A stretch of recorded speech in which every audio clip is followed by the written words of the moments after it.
Bonjour chers internautes, je suis Junior Loussan-Klosek, membre de la brigade d'intervention de la majorité présidentielle. Je vous lis ici le programme électoral du candidat Emmanuel Ramazani Shadari, 7e partie. S'agissant du développement du secteur du tourisme, après les indicateurs du développement dans le monde publiés par la Banque mondiale 2015, le tourisme en RDC représente 1 à 19% de PIB et moins de 1% du budget national. En 2016, le pays n'a accueilli que 315 000 touristes internationaux, selon le dernier baromètre de l'Organisation mondiale de tourisme. Cette situation ne reflète pas l'importance du potentiel touristique de la RDC. Pour y pallier, des actions ont été initiées et vont être poursuivies. Pour ce secteur, je m'engage à 1. La prise des actes réglementaires en application de la loi cadre de 2018 portant principes fondamentaux du tourisme. 2. La numérisation du secteur dans sa première phase avec les outils de contrôle et de suivi de recettes. 3. La consolidation de la coopération avec l'Organisation mondiale du tourisme. Dans l'ambition de porter la contribution du tourisme de moins de 2% à 6% du PIB d'ici 2023. Je m'engage à créer 100 000 emplois directs et indirects par an à partir de 2020, avec un accent particulier mis sur les femmes et les jeunes. 2. Appliquer la politique nationale de tourisme et le plan directeur national intégré. 3. Développer les infrastructures du tourisme. 4. Développer de nouvelles liaisons aériennes et améliorer l'interconnectivité du pays. 5. Faciliter les procédures d'obtention de visa et l'accessibilité en RDC. 6. Professionnaliser les métiers du tourisme par la création de l'Académie du tourisme.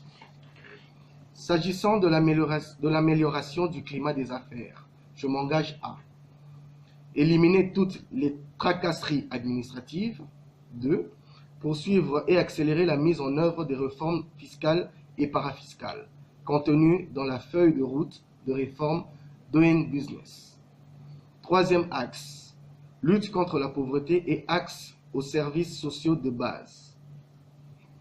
Mesdames et messieurs, 6 domaines particuliers constitueront l'essentiel de mes engagements dans cet axe qui relève du social dans son ensemble.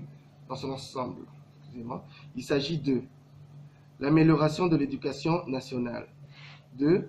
La réduction de la pauvreté par l'accès à l'emploi et à la propriété foncière au milieu rural. 3. L'accès aux soins de santé. 4.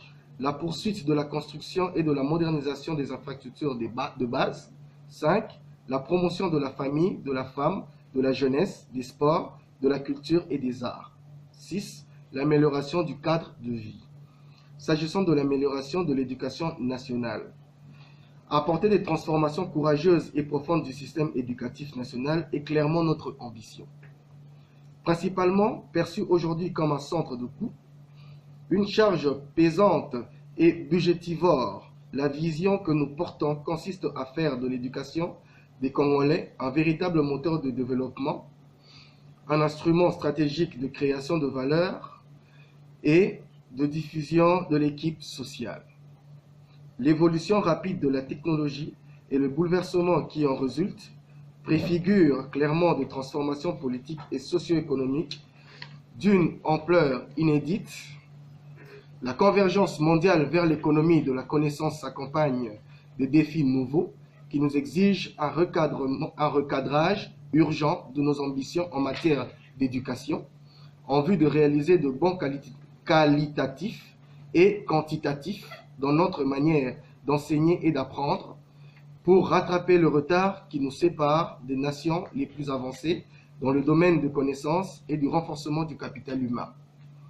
Mesdames et messieurs, convaincus du caractère très stratégique de l'éducation, notre volonté est de placer l'homme au cœur de l'agenda politique de notre action. Une véritable propriété sera accordée à l'éducation, car c'est elle qui transforme l'homme et le place au centre de notre vision politique. C'est dans ce sens que 3 objectifs seront poursuivis. 1. Assurer la formation d'une expertise locale de haut niveau et internationale compétitive, notamment dans les domaines de sciences et de technologies aptes à répondre aux défis de développement et compatibles aux standards internationaux. 2. Assurer le plus large accès à une éducation de qualité, professionnalisante sans la moindre discrimination de quelque nature au bénéfice de tous les Congolais indépendamment de leurs conditions sociales, de leur origine ethnique, de leur genre ou de leur religion. 3. Faire de la RDC un centre de rayonnement, un pôle excellence dans l'enseignement des sciences et de la technologie en Afrique. Je vous remercie.